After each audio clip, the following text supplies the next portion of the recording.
find one of the bones that isn't moving, we can push in. If you have wrist pain, arm pain, elbow pain, then today I'm gonna go through some of the things that I want you to look out for and knowing when you need to go see some help, and also a couple other things that you can do at home.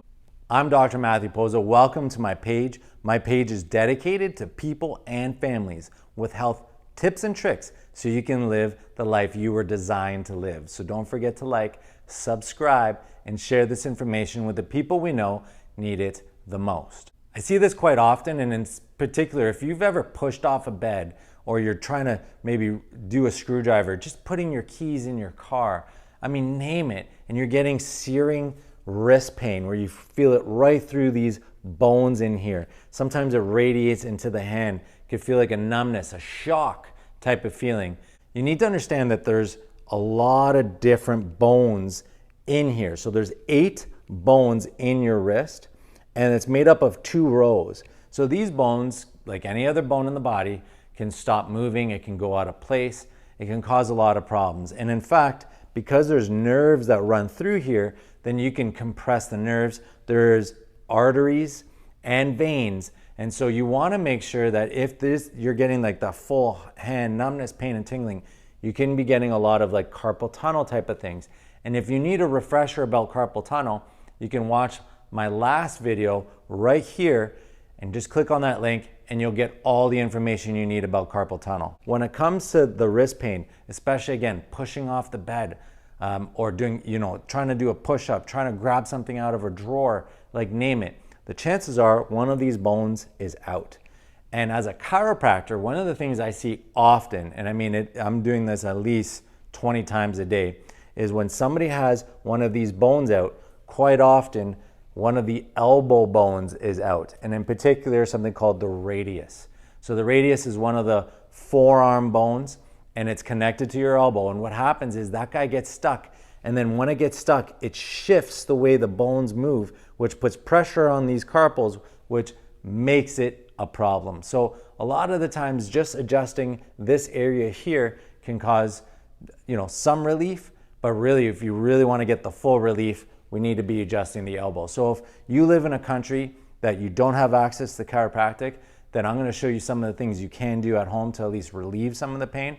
But realistically, and I can only speak from experience here, and what I've seen is you need the chiropractor to adjust your elbow, to adjust your wrist in order to really get the full effect. So if you live in a country with a chiropractor, make an appointment, get in there, get it adjusted, and solve the problem right away. As a chiropractor, one of the tools that we would use is something like this, and this does an adjustment. It does a little pop as we do it. So when we find one of the bones that isn't moving, we can push into it, that'll adjust it, or we use our hands, or the other one is the elbow. So when we do an elbow adjustment, generally we'll get a really deep pop, and there's different ways of doing that one, but it really sets the tone. If you don't have access to a chiropractor and you're just really looking to get some mobility out of your wrist or your elbow, the first step here is just to do the prayer stretch. So the prayer stretch is you put your hands together like this.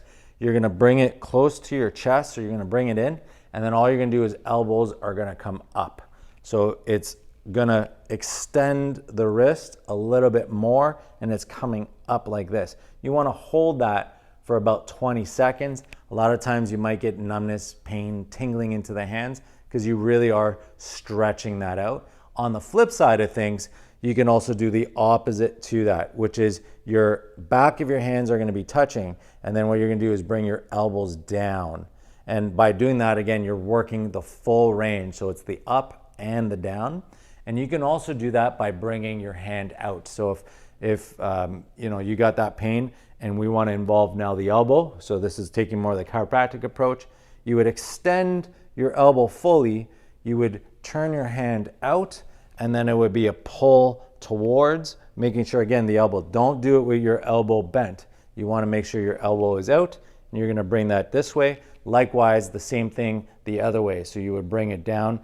Now, when I do this one of the things I like to do is get that radius involved, because I find that's usually where it gets stuck. So what you're going to do is you're going to bring your hand down, and then you're going to roll your elbow and your arm around. So you're just turning inside and out. Let's see if we can see it this way. Turning inside and out. And that allows for a lot of the muscles in the forearm to break down to help you with the range of motion at that joint. And then the last thing you can do, and especially if you have like a massage gun at home, but if you don't, I'll show you without the massage gun. What you want to do is, there's a lot of muscles in your forearm here that can contribute to all the pressure in the hand. So what you want to do is you're going to find where it's really tender. And there usually is one in here, and it's usually one of the extensors. Usually that's the middle finger one, which causes a lot of this issue. One of the muscles in your forearm here is the muscle that's responsible for causing a lot of outside elbow pain. And so we call that tennis elbow or lateral epicondylitis. But what happens is if you push on that muscle, you'll even notice if you flick it around, your middle finger wants to flick up and down. So that's how you know you're on it. It's pretty painful. But what you want to do is you want to compress it with one hand, and then all you're going to do is make sure your elbow comes out. So you're extending your elbow, and then it's the hand comes down and then up. And you're doing that, so down and up, down and up. And you're going to do that as you're compressing. So your finger's not leaving the muscle as this is coming up and down, and it's sliding. So that muscle's working, and you're going to break it up. So now you're going to get that full range. That's going to help a lot of people with epicondylitis or lateral epicondylitis. But if you have a massage gun, if you have like one of these massage guns, well, you can easily nail all these muscles by just bringing this in up and down. So the muscles run this way. So what you want to do is you want to go up and down this way with the massage gun, and that way you can really break up a lot of the muscles. Because don't forget, your hand doesn't actually have that many muscles. All these muscles that we use to grip are actually in our forearms, and that's where a lot of the compression comes from.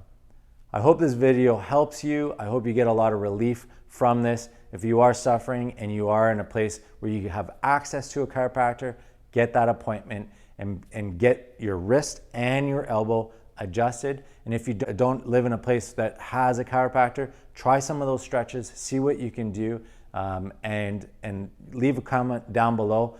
I'd love to try and help you. Until next time, we'll talk to you soon.